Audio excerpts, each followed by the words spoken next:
Contohnya seperti kepercayaan tradisi lokal dan norma sosial. Tentang pentingnya hukum tertulis dan hukum tidak tertulis. Yang pertama, saya akan membahas dari pentingnya hukum tertulis, yaitu adanya kepastian hukum. Hukum tertulis memberikan kepastian hukum karena aturan-aturannya jelas, terdokumentasi, dan dapat diakses oleh publik. Ini membantu mencegah interpretasi yang berbeda-beda dan meminimalkan ketidakpastian.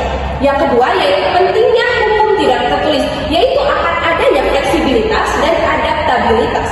Hukum tidak tertulis lebih fleksibel dan dapat dengan cepat menyesuaikan dengan perubahan zaman pada saat ini atau era globalisasi saat ini tanpa memerlukan waktu yang panjang. Baik, di sini saya akan membahas tentang pengertian hukum.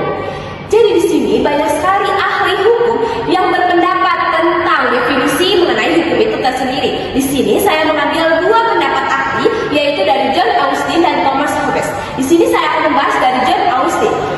Menurut John Austin, hukum adalah perintah dari penguasa yang berdaulat yang diterapkan kepada masyarakat yang disertai dengan ancaman sanksi bagi yang melanggarnya.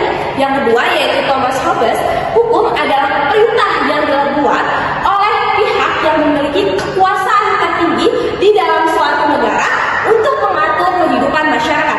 Jadi dapat saya simpulkan bahwa hukum itu adalah peraturan yang bersifat mengikat dan memaksa, yang sudah tertera juga dalam pasal 1 ayat 3 yang menjelaskan bahwa Indonesia itu adalah negara hukum. Baik, ada pun juga di sini fungsi hukum itu tersendiri. Di sini saya membagi menjadi dua fungsi hukum. Yang pertama adalah menjaga ketertiban dan keamanan. Contohnya seperti peraturan lalu lintas yang mengatur cara berkendara untuk mencegah kecelakaan dan menjaga kelancaran jalan. Ya, dan yang kedua yaitu melindungi hak dan kebebasan.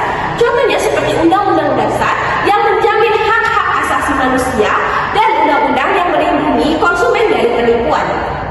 Baik, di sini saya akan membahas tentang hak asasi manusia yang dimana sudah berlandaskan dalam Undang-Undang Nomor 39 Tahun 1999 tentang hak asasi manusia pasal 1. Hak asasi manusia adalah seperangkat hak yang melekat pada hakikat dan keberadaan manusia sebagai makhluk Tuhan yang Maha Esa dan merupakan anugerahnya yang harus dihormati, dijunjung tinggi, dan dilindungi oleh negara, hukum, pemerintah, dan setiap orang demi kehormatan serta perlindungan hakikat dan martabat manusia itu sendiri. Contohnya seperti bayi yang masih dalam kandungan saja sudah memiliki hak asasi manusia, yang dimana sudah menjadi bukti nyata bahwa hak asasi manusia itu adalah hak yang melekat pada hakikat dan keberadaan manusia itu sendiri. Baik, di sini saya akan membahas tentang hakikat dari hak asasi manusia itu tersendiri, yaitu adanya upaya menjaga keselamatan eksistensi manusia secara utuh melalui aksi keseimbangan antara hak dan kewajiban serta keseimbangan antara kepentingan perorangan dan kepentingan umum. Baik, yang terakhir saya akan membahas tentang hak asasi manusia. Di sini saya akan membahas dari perspektif hak asasi manusia dalam konstitusi negara, yang dimana hak dan kewajiban warga negara merupakan dua hal yang saling berkaitan. Seseorang mendapatkan hak karena kewajibannya telah dipenuhi. Di sini saya akan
seperti contohnya adanya G30 SPKI, adanya kasus Munir, adanya kasus Masina, adanya kasus Salim Kancil, dan yang terakhir yang sedang viral sekali yaitu kasusnya Vina, di mana mereka tidak mendapatkan